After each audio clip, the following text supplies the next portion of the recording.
Vite, vite, vite, il faut pas que je rate le métro. C'est bon. Avant de commencer ma visite du patrimoine culturel et des points d'intérêt de la ville de Saint-Denis, je tiens à préciser ma démarche pour ceux qui n'auraient toujours pas compris au vu de certains commentaires.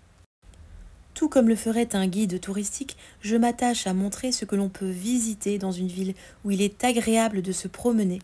Mon contenu traite de la culture, de la beauté, du patrimoine. Donc ceux qui veulent des vidéos sur les cités de France, mon compte n'est pas fait pour vous. Il y a des tonnes de reportages sur les quartiers chauds des villes de France si tel est votre bon plaisir. Donc merci de swiper cette vidéo. Et pour ceux qui s'offusqueraient que j'ose montrer le patrimoine culturel de Saint-Denis, c'est pareil, swipez cette vidéo et restez avec vos clichés et vos stéréotypes. J'irai partout où se trouve la culture, le patrimoine et la beauté en Île-de-France. Alors pour les curieux, les avides de découverte, de culture et de patrimoine, pour ceux qui veulent faire évoluer leur regard et sortir des clichés, pour ceux qui veulent changer leur vision de la banlieue parisienne et enfin découvrir la région parisienne. C'est parti pour cette visite guidée de la ville de Saint-Denis. J'arrive à la station Saint-Denis-Pleyel, actuel terminus de la ligne 14. Et me voilà sur le franchissement urbain Pleyel. Plus qu'un simple pont, avec ses 12 000 mètres carrés d'espace à vivre, c'est un nouveau morceau de ville qui relie les secteurs Lindis-France-Pleyel. Sachez que Saint-Denis se divise en 6 quartiers. Il s'agit ici du quartier Plaine-Pleyel. Plus grande zone industrielle d'Europe dans les années 60, ce quartier ne cesse de changer depuis le milieu des années 80. Et me voici devant l'église Sainte-Geneviève de la Plaine reconstruite en 1901. Et plus bas dans la plaine, vous avez les studios 107 où de nombreuses émissions télé sont tournées. Je remonte le boulevard en empruntant son allée centrale et j'arrive devant la résidence du Stade de France. Si quelqu'un sait qui elle accueille, dites-le dans les commentaires.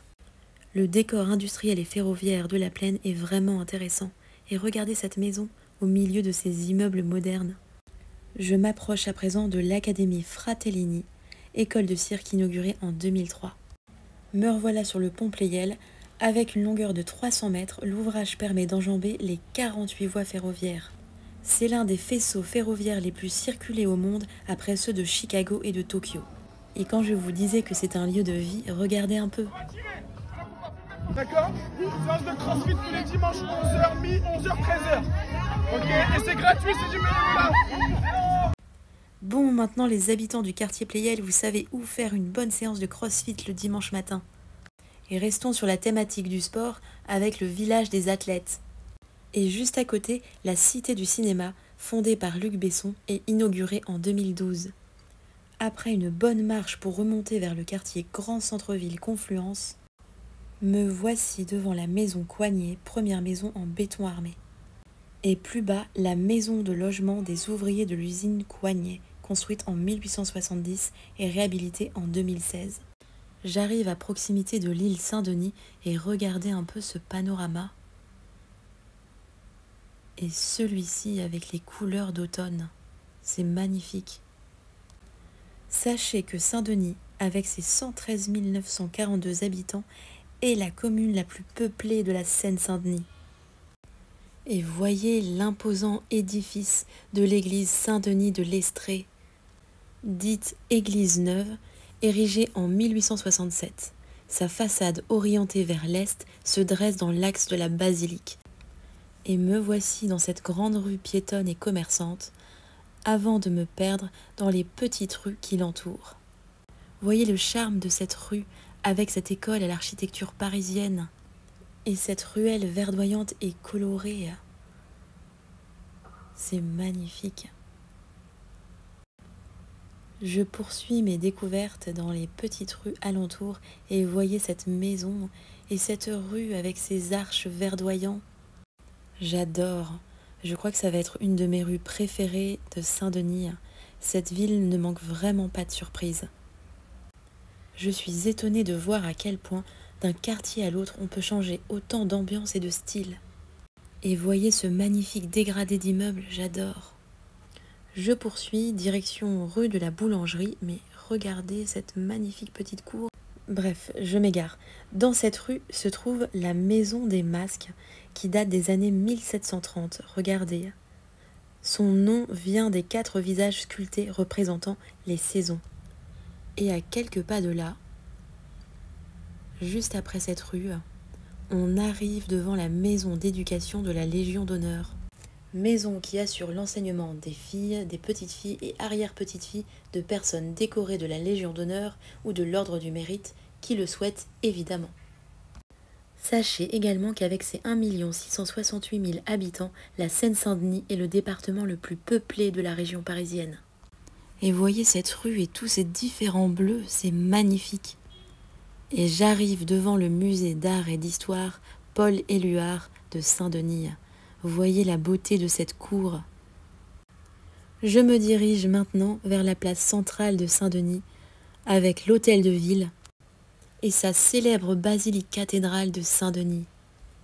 Impossible de ne pas entrer dans cette nécropole royale, dernière demeure des rois de France, pour admirer sa collection unique de 70 tombeaux sculptés. Sachez que l'accès à la nécropole coûte 11 €. Et voici Louis XVI et Marie-Antoinette. Et l'exposition de Sandra Rinflet, Nouvelle Reine. Je ne peux que vous conseiller de consulter le site de la basilique pour en savoir plus sur ce monument de l'histoire de France. Impossible de quitter Saint-Denis sans aller voir le lieu le plus emblématique et fédérateur de ces dernières années. Je parle évidemment du Stade de France. Mais je ne veux pas que l'admirer de loin, j'ai décidé de visiter le Stade de France. Ça coûte 16 €. La visite commence par une attente dans le musée du Stade de France. Voyez un petit peu ce que l'on peut contempler, admirer.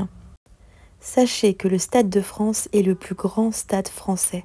Il peut accueillir jusqu'à 80 000 personnes en configuration football ou rugby. Et un peu de nostalgie avec Zidane, j'adore. Et ça y est, ma visite commence par un premier panorama impressionnant sur le Stade de France. Sans pelouse malheureusement, puisqu'il y a eu le concert de Mylène Farmer peu de temps avant ma visite. Je rappelle que le Stade de France a été construit à l'occasion de la Coupe du Monde 98 et qu'il a coûté 364 millions d'euros. La visite se poursuit quelques étages plus bas pour admirer les geôles du Stade de France, pour ceux qui feraient les petits malins. On poursuit en empruntant ce tunnel qui nous mène vers l'entrée des joueurs, mais pas que, c'est aussi l'entrée des hommes politiques et des artistes qui s'y produisent. On s'arrête devant cette première porte, car c'est ici que les joueurs font des interviews à la fin de leur match.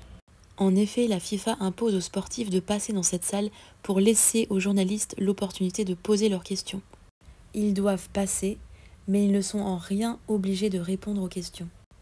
Ensuite, on s'arrête devant la salle des arbitres qui a été placée près de la sortie pour qu'ils puissent vite partir en cas de problème. Avant de nous diriger vers les vestiaires, notre guide nous explique qu'il y a le vestiaire nord et sud, que celui de l'équipe de France de football est le vestiaire nord et le sud le vestiaire extérieur, excepté lors de grandes compétitions internationales où le stade redevient neutre. Ainsi, les deux équipes peuvent aller dans n'importe quel vestiaire. En 98, quand on a gagné la Coupe du Monde, on était dans le vestiaire sud. Par superstition, on a voulu y rester. Puis on s'est mis à perdre et Didier Deschamps, arrivé à la tête de l'équipe de France, a décidé de regagner le vestiaire nord. Comme vous le voyez, les deux vestiaires se font face. Allez, c'est parti, j'entre. C'est un vestiaire très grand et au fond, on peut trouver le bureau des entraîneurs, qui lui est plus modeste, et la salle d'eau, qui ne manque pas d'équipement.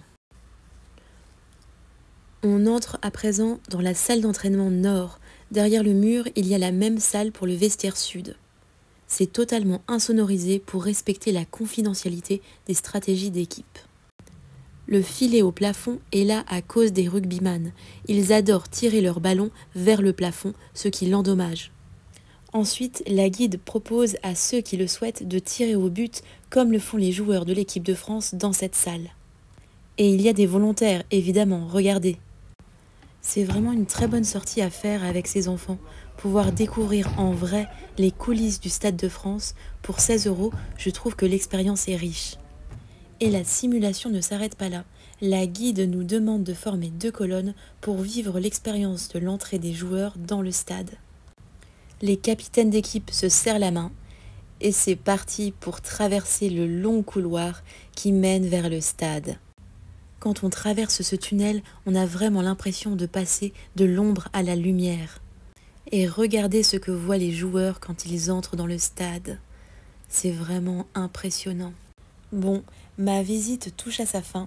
Dernière info, on a dû creuser pour implanter le stade plus bas car son toit ne devait pas dépasser celui de la basilique. Bon, il est temps pour moi de quitter le Stade de France et de regagner doucement la gare. Alors, qu'avez-vous pensé de Saint-Denis ? Je vous laisse avec cet extrait du clip promotionnel du musée du Stade de France. Alors abonnez-vous pour plus de découvertes en Île-de-France.